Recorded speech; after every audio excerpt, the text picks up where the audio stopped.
இயேசு உங்களை நேசிக்கிறார். பிரியமானவர்களை, இந்த நாளில் ஆண்டவர் நம்மளோடு பேசும்படிய வேதத்திலிருந்து 3 வசனங்களை கூட வாசித்து ஆண்டவர் நமக்கு கற்றுக் கொடுக்கக்கூடிய காரியத்தை பார்ப்போம். அது லூக்காவின் புஸ்தகம் 12வது அதிகாரம் 4, 5, 6 வசனங்கள் இப்படியாக சொல்லுகிறது. என் சிநேகிதராகிய உங்களுக்கு நான் சொல்லுகிறேன், சரீரத்தை கொலை செய்து அதன் பின்பு அதிகமாக ஒன்றும் செய்ய திராணி இல்லாதவர்களுக்கு பயப்படாதிருங்கள். நீங்கள் இன்னாருக்கு பயப்பட வேண்டும் என்று உங்களுக்கு காண்பிக்கிறேன். கொலை செய்த பின்பு நரகத்திலே தள்ள வல்லமையுள்ளவருக்கு பயப்படுங்கள். ஆம், அவருக்கே பயப்படுங்கள் என்று உங்களுக்கு சொல்லுகிறேன். 2 காசுக்கு 5 அடைக்கலான் குருவிகளை விற்கிறார்கள் அல்லவா? அவைகளில் ஒன்றாயிலும் தேவனால் மறக்கப்படுவதில்லை. உங்கள் தலையில் உள்ள மயிரெல்லாம் எண்ணப்பட்டிருக்கிறது. ஆகையால் பயப்படாதிருங்கள்.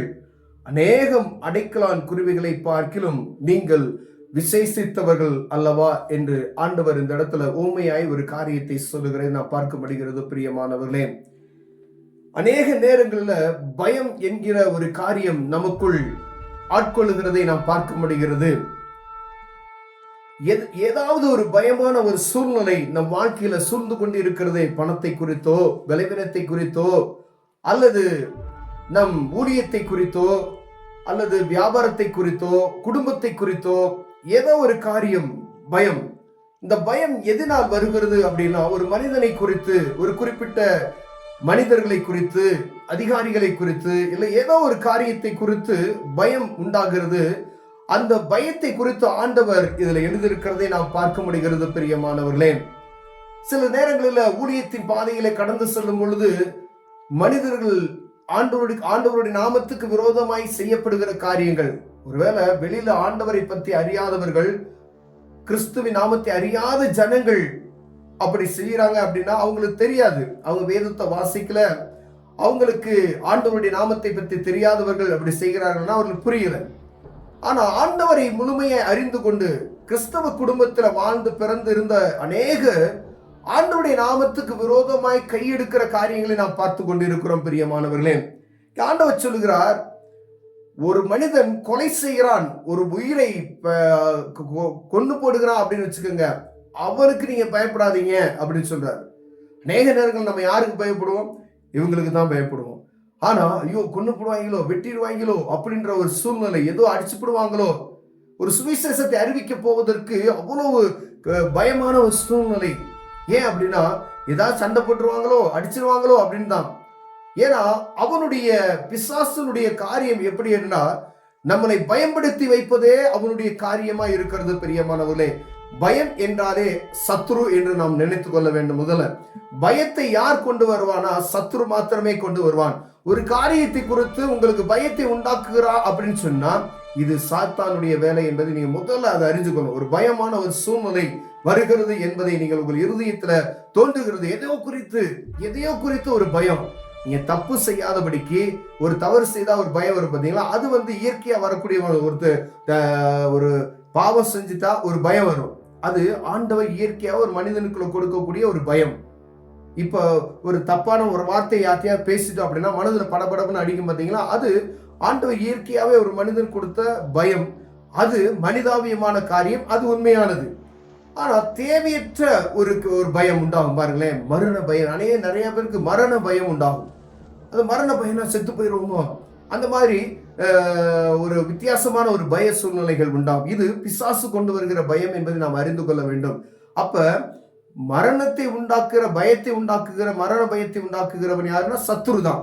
அப்ப அதை கொண்டு வருகிறவன், அதை செய்கிறவன் எல்லாமே சத்ருவின் நிமித்தமாய் உருவாக்கப்பட்டவன் என்பதை நாம் அறிந்து கொள்ள வேண்டும். பிரியமானவர்களே, ஒருவேளை நம்ம அநேக நேரங்கள்ல இந்த பயமான சூழ்நிலைகளில் இருக்கிறோம் என்பதை ஆண்டவர் அறிந்து, நீங்க சரீரத்தை கொல்லுகிறவனுக்கு நீங்க பயப்படாதீங்க, அதை செய்யறதுக்கு அதுக்கு மேல அவனால ஒன்றும் செய்ய முடியாது. ஆனா அதுக்கு மேலாய் செய்கிறவர் ஒரு உண்டு. அது ஆண்டவர் சொல்றார் பாரு, நீங்கள் இன்னாருக்கு பயப்பட வேண்டும் என்று உங்களுக்கு காண்பிக்கிறேன். கொலை செய்த பின்பு நரகத்திலே தள்ள வல்லமையுள்ளவருக்கு பயப்படுங்கள். அதற்கு பின்பதுள்ள காரியத்துக்கு தான் நம்ம இவ்வளோ போராட்டமான காரியங்கள். சுவிசேஷத்தை அறிவிக்கிறோம், ஜனங்கள் எப்படியாவது தெரிந்து கொள்ள வேண்டும் என்பதற்காக நாம் போராடுகிறது அதற்கு பின்பதாய் ஒரு வாழ்க்கை உண்டு, அதற்கு பின்பதாய் நியாய விசாரிப்பு உண்டு என்பதை அறிந்து கொள்வதற்கு ஒவ்வொருவருக்கும் நாம் என்ன செய்கிறோம்? இப்படிப்பட்டதான வார்த்தைகளை, கர்த்தருடைய வார்த்தைகளை நாம் அறிவித்துக் கொண்டு வருகிறோம். பிரியமான ஆண்டவர் சொல்றாரு பாருங்க, நரகத்துல தள்ள வல்லமையுள்ளவருக்கு பயப்படுங்கள், ஆம் அவருக்கே பயப்படுங்கள் என்று உங்களுக்கு சொல்லுகிறேன். அதுல ஒரு சொல்றாரு, கடையில அடைக்கலான் குருவி அப்படி விற்கிறாங்க பார்த்தீங்களா? முந்தி காலத்துல இப்ப விற்க முடியாது, அப்ப வித்தாங்க.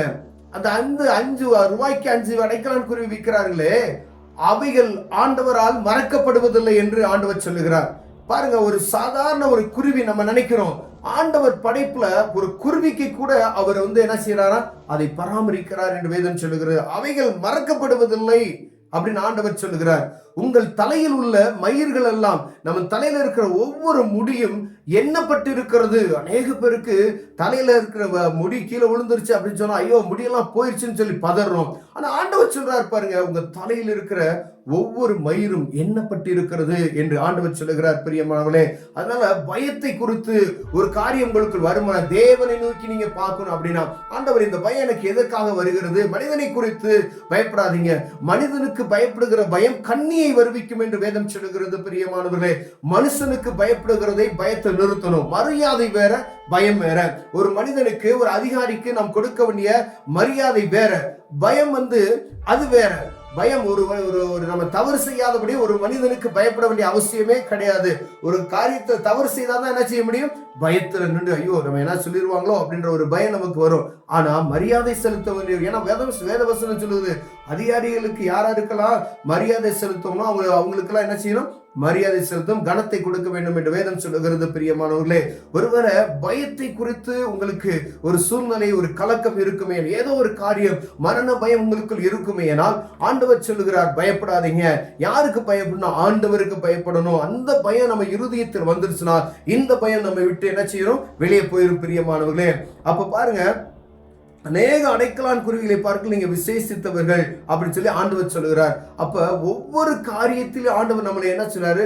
விசாரித்து நம்மளை பாதுகாத்து நம்முடைய ஒவ்வொரு அசைவையும் அவர் விசாரித்து கொண்டிருக்கிறார். பிரியமானவர்களே, அதனால மனிதனுக்கு பயப்படாதீங்க. மனிதனுக்கு பயப்படுகிற பயம் கண்ணியை வருவிக்கும் என்று வேதம் சொல்லுகிறது.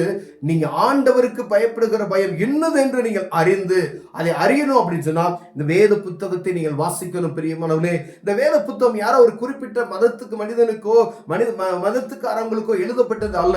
உலகத்தில் இருக்க அனைத்து மனிதனுக்கும் இந்த வேத புத்தகம் ஒரு பொக்கிஷமாக எழுதப்பட்டது. பிரியமானவர்களே, மனுக்குலமாய் மனுஷனாக பிறக்கப்பட்ட ஒவ்வொருவருக்கும் இது உயிலாக கொடுக்கப்பட்டது.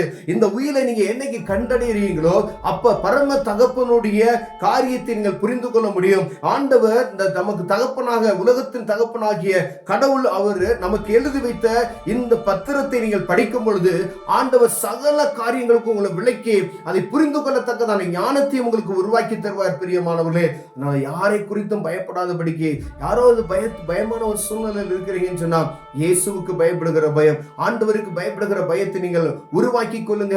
இந்த சத்துருக்கு பயப்படுகிற பயத்தை நீக்கி போடுங்க.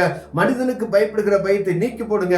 கர்த்தர் உங்களுக்கு காட்டுற வழியில தைரியம் ஆண்டவருடைய நாமத்தை மகிமைப்படுத்துங்க. பிரியமானவர்களே, அநேக நேரங்கள்ல ஆண்டு சில காரியங்கள் நமக்கு ஒரு இடத்துல போய் ஒரு டிராக்ஸ் கொடுக்கணும், ஒரு பயமான ஒரு சூழ்நிலை வருகிறது. ஆண்டவர் சொல்கிறார், அவனால கொல்லதான் முடியும், ஆனா அதற்கு மேல ஒருத்தர் இருக்கார் பாரு, நியாயம் விசாரிக்கிறவர். அதற்கு பின்பதாய் ஒருத்தரை நரகத்துல தள்ளுவதற்கு வல்லமையுள்ள ஒரு தேவன் உண்டு. அவருக்கு பயப்படுகிற பயம் என்னது என்று நீங்கள் அறிந்து கொண்டா உங்களை ஒருத்தன் தொட முடியாது. பிரியமானவர்களே, கண்களை மூடுவோம், ஜெபம் செய்வோம். அன்பின் தகப்பனே, இந்த பயத்தின் ஆவி எங்களை விட்டு எடுத்து போடுங்க ஆண்டவரே. அந்த பயமான சூழ்நிலை உண்டாக்குகிற பொல்லாத இருட்டின் ஆவியை இயேசுவின் நாமத்தில் நாங்கள் கடிந்து கொண்டு ஜெபிக்கிறோம் ஆண்டவரே. தைரியமான ஆவியை தாங்க ஆண்டவரே, பலத்தின் ஆவியை தாங்க ஆண்டவரே. கிருபை பாராட்டுங்க இயேசுவின் நாமத்தில் பிதாவே, ஆமென்.